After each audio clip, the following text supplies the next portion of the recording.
how many of you guys think of yourself as someone who's motivated and successful and has goals that they want to reach? Raise your hand. My entire goal in the next hour is to actually help you work less. Everyone excited about that? Who wants to work less?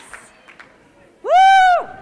I can't manage 4 pots when I'm cooking, like 2's probably max, and things start to burn and boil over, and I forget what's going on, and it's very, very messy. But here are 6 critical areas of our lives, but we only have 4 pots. And that creates a problem for us. So how do we choose which 4 pots to focus on? Pass your business cards to the front of the row, and then we're going to come around with the basket. It's a little bit like church. If you want to put money in, that's fine too. Just kidding, don't put money in. I was just in Christy's workshop, Turn Time into Profit, and first off, she's an amazingly gifted speaker. Well, I love that she was engaging and real. So most of us, we start with our to-do list, what our goals are, and then we figure out how to fit it into our time. But time is the most valuable asset that we have. It is not renewable, and if you don't own your time, the world will own it for you. So don't plan to fill 100% of your available hours.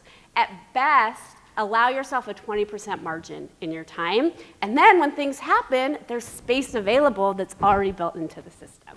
In your ideal workday, you're laying in bed. Yep, that's it. That's it. The day hasn't started yet. So how long does it take to do your makeup normally? And have a shower and all that stuff? Yeah. Like 18 minutes. I have 4 kids. I mean. I love it. So we're just going to say by 10 o'clock you're showered and ready to go. I've seen Christy speak before. She's one of my favorite speakers.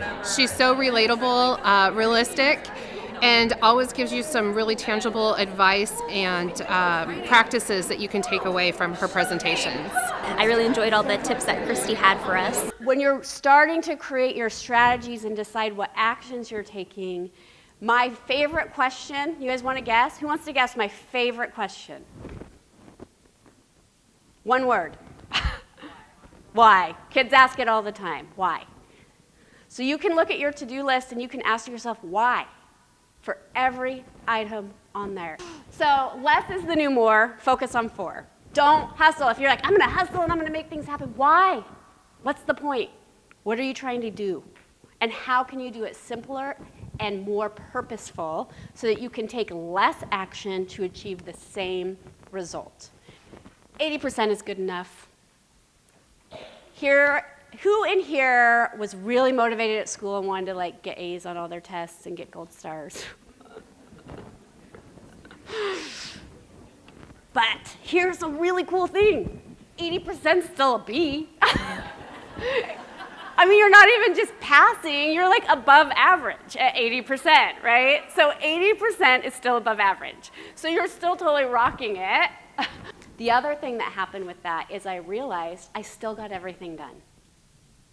And there were some things that I didn't get done, and the things I didn't get done clearly were not that important, right? Because maybe somebody's going to get annoyed that I have a client that I was supposed to have her marketing plan to her last week. I'm like, hey, you're going to get it next week, right?